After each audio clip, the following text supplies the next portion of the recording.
Welcome to the Health Coach Nation podcast. My name is Haley Rowe. I'm a marketing and sales coach for health, life, and mindset coaches. And our goal on this show is to help you with your business and all the things that go into it, whether it's your mindset that goes into your business, which is what we're going to talk about today, your marketing, your sales, your time management skills. And today I have a very special guest. Her name is Dr. Jo. And she's a former clinical psychologist turned into a somatic embodiment expert and a holistic healer, as well as a yoga teacher. And she works with women all across the globe on helping them reconnect with their bodies and their nervous systems. And she uses psychology, movement, and spirituality.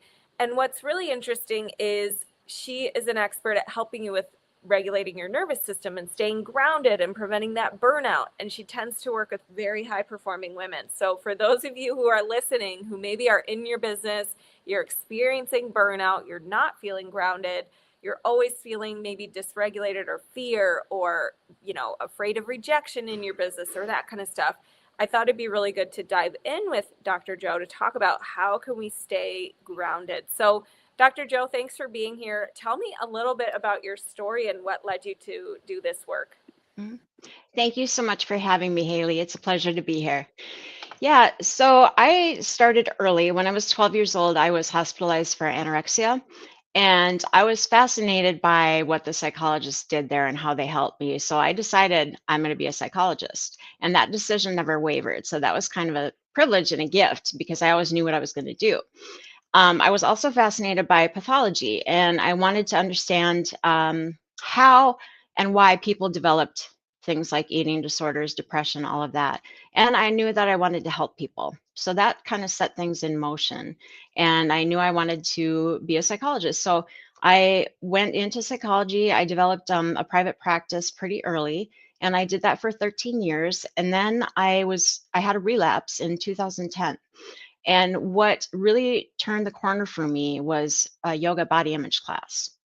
And I discovered that that was the key. And so I knew that Eastern medicine had to be part of my approach in treating people. So I decided to open a new business called Tula Soul and weave in, somatic work, yoga, meditation, and I got a lot more training in those types of medicine. And then I decided to just work with women. And now I'm expanded to a lot of things, embodiment, and I'm also an author. So just my expertise keeps expanding as I'm always learning new things Yeah, because I have insatiable curiosity. So, of mhm, course. mhm, Yes. And tell me a little bit more about embodiment, because I think a lot of people hear that word and they're like, what does that really mhm, mean? And I think a lot of times in the coaching world, for the listeners, a lot of the work we do is cognitive behavioral mhm, change. So it's a lot of mind, like thoughts, our mhm. thoughts and thought work and all of that. But there's also what you're saying, somatics, where Mhm. we have to feel it in our body. We can't just tell our mind something and then, hope it sticks or put a positive affirmation on something and then, Yeah. So tell me a little bit about this. What do you mean by Mhm. embodiment? Okay, well, this largely came out of my own healing as well. I mean, therapy started for me at 12. So I'm very well versed in that, as well as, doing therapy. And I found that for me, healing started to happen in my body. And I wasn't even in charge of this. My body just started shaking and doing and having seizures. And um, so embodiment is about being in your body and not living from here up. Now, women are very disconnected from our body for a variety of reasons. First of all, we're so busy doing things. So we're in our heads, with deadlines and with, to-do lists, things like that. But how often are you aware of what it feels like in your left big toe? That question is kind of like, what? Not much. um, but we actually have a brain in our heart and in our stomach. So, in other words, we have neurotransmitters there that send messages to our mind. And our body actually holds a lot more wisdom than our brain because our brain is largely illusions and delusions and conditioning and other people's messaging. So when we can be quiet up here and listen to our body, we actually know a lot more about what we actually need and want.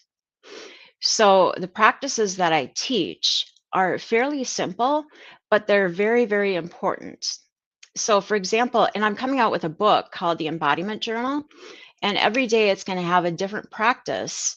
So, for example, it'll be something like sit with your feet planted on the earth and just inhale and pretend you're inhaling fresh energy from Mother Earth and draw that energy all the way up into your belly and into your rib cage.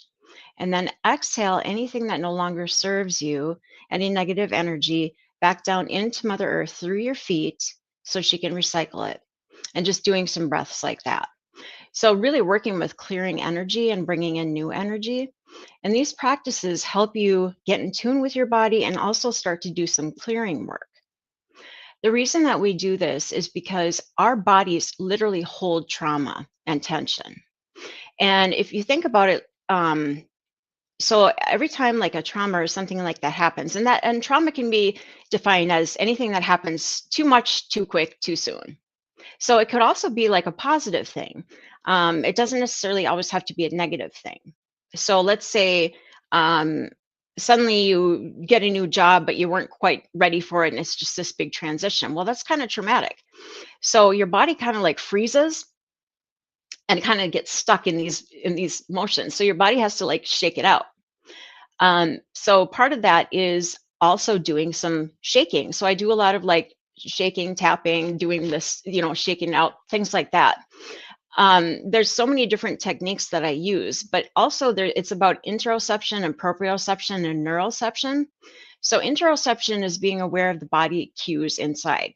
So things like when you're hungry, when you're thirsty, a lot of times, or when you're satiated, a lot of times we're not aware of those signals because we cut them off and we eat when it's mealtime or when food is in front of us, when it looks good or when other people are eating, and we aren't aware of when we're full. We just keep eating because till our plate is done or because we emotionally eat. When we're aroused and sexual cues, we often are shut off from those for a variety of reasons. If there's abuse or things like that, and we just have sex because it's time or because we're told to, or and we don't know how to say no. Other things like sensation, temperature, sensation, all of those internal cues. And then proprioception is the sensation around our bodies and being aware of that. And neuroception is our senses and being aware of those. So the more that you get in tune with your body and are embodied, everything changes around you. And it's the mindfulness too. You're much more mindful. And when you are mindful, you can respond rather than react. And Yeah. everything kind of changes. Yeah. Wow. Mhm, Okay. I love that you say that there can be positive trauma too, because I've mhm, never heard someone say that. And mhm. you're right. Like sometimes you just have big changes go on Yeah. too much, too soon, too fast. Mhm. And you have these reaction patterns that become, something you keep doing that doesn't end up Yeah. serving you. So, what are some of the common, maybe trauma patterns that you Mhm, see women in business develop mhm, that aren't serving them or that we should be aware of or work on shifting? Tell me a little more about that. mhm. Often, one of the things I see for women is it's still hard for women to speak up and to not apologize and to really own their ideas. I don't know how many times this has happened to me, and I assume it happens to women. I've been in meetings and I have proposed an idea or suggested something, and it's kind of poo pooed or they move on.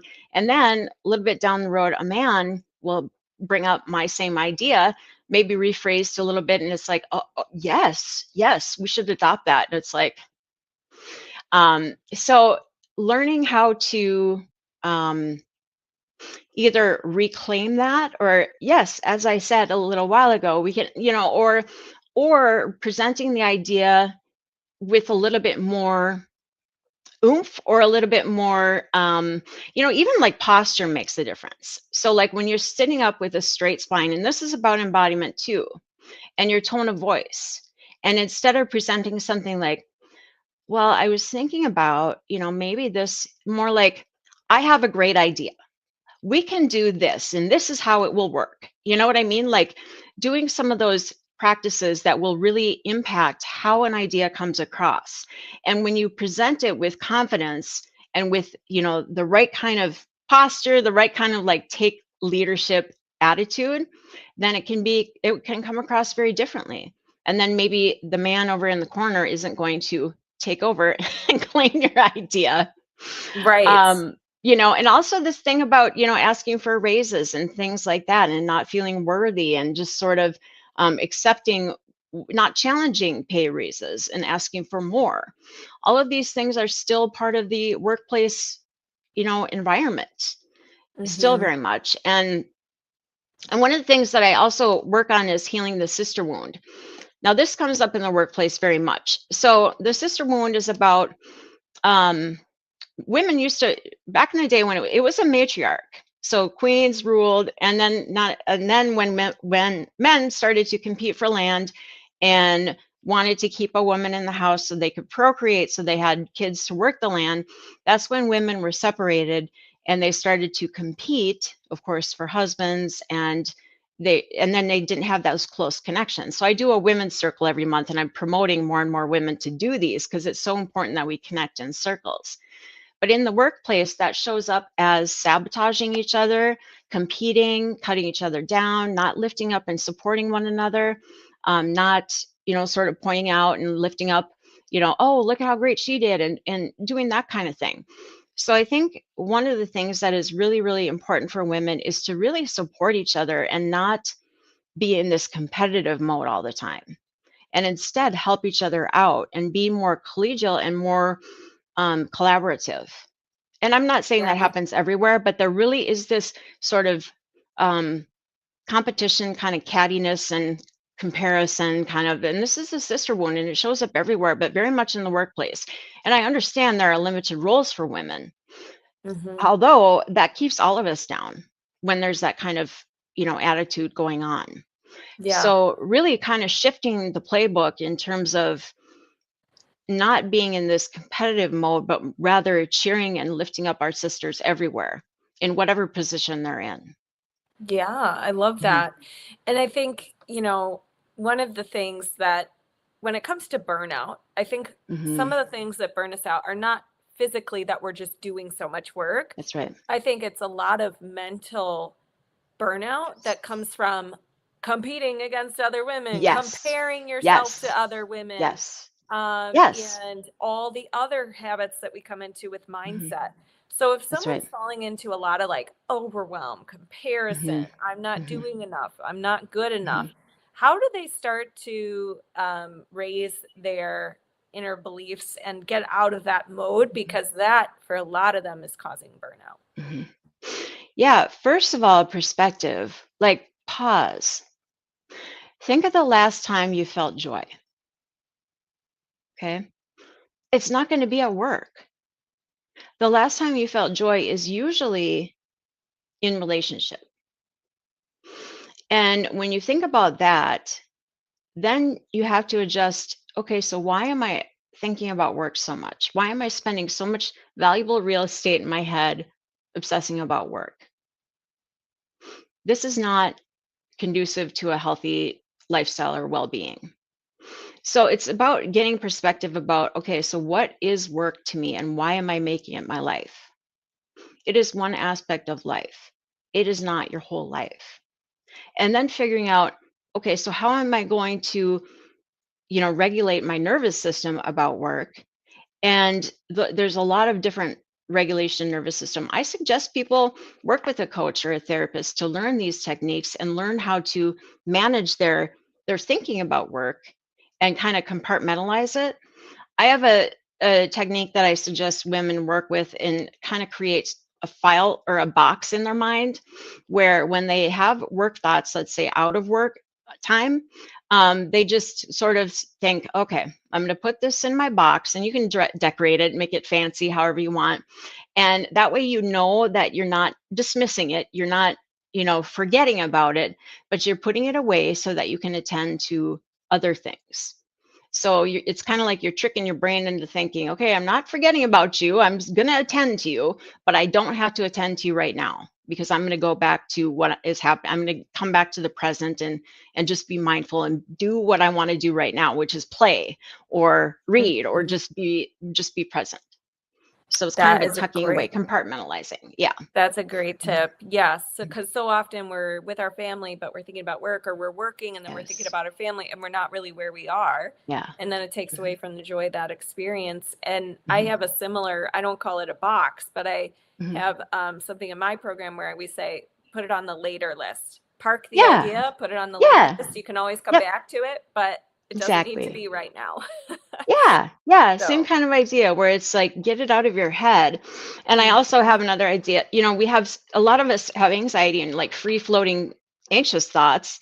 And I call them little worry bugs. And I think about like just letting them fly out of your ears, like little worry bugs, and Ooh, exhaling and having them on the exhale, just having them fly out, just like considering, and they can go out your nose or out your mouth or just like fly out your ears. Because oh, they're that's just so good. yeah, they're just useless little bugs and you don't need them. And they're not going to do anything. They're bugs. They're not going to do anything for you. They're just like little critters. They don't solve Hmm. anything. And they're kind Yeah. of pests. So you just don't need them. Worry thoughts don't accomplish anything. Yep. And the other thing is just really practicing being mindful and right here, because I have this saying like, and a yoga teacher taught me that. What time is it now? Where am I? Here. Here, now. That is all I need to know. That's it. And Brilliant. just coming back to like right now. And another one that I say when you're anxious is right here, right now, I am safe. Right Yeah. here, right now, I am safe. Just kind of again Mhm. grounding, or just like planting your feet on the earth and doing some deep breathing. Just because we make things a catastrophe when they're not. You For know, sure. I have this deadline, and oh my god, oh my god. Well, you're gonna live. you know, Yeah. and the other thing is asking for help, being okay with asking for help. We're not perfect and we need help. And if it's more of a sisterly environment at work, then lean on your sisters. Have it a supportive environment where you can go, girl, I need some help. And then they're going to ask you for help. And it's more of a really supportive, loving environment, you know, Exactly. and go out for lunch and have fun. I was going to say have a drink, but whatever. Have a Have drink or fun. not, doesn't Yes. matter. But Yes. just be able to like shoot the shit in the middle of the day so you're not just grinding all the time. I Mhm. love it. So, okay, if people are like, this is really interesting. I like some of these techniques that were shared today. How can they connect with you and find out more about what you do? Sure. My website is tulasoul.com. That's TULASOUL.com. And my email is joe at tulasoul. So jo at TULASOUL.com. My Instagram is holistic coach Joe. That's two C's. HOLI. I whatever, holistic coach Joe with two C's. Yes, we'll put that in the show notes. Yep. Yeah, yeah, thank you. And yeah, I love to hear from everybody. I've got a lot of, and I've got like, Hannah, I also have a monthly women's moon circle that I love to invite everybody to. And I have workshops and I have retreats coming up. I do a silent retreat in November, which is really, really powerful for stripping down all of the defenses and just going there. It's really, really a fun, neat event. And I have another Goddess Warrior retreat coming up too. So, Amazing. and my book Wow. coming out, which is going to be great. I have co-authored a couple of books, but this one's going to be really good. Embodiment Journal. Nice. Mhm. Congratulations.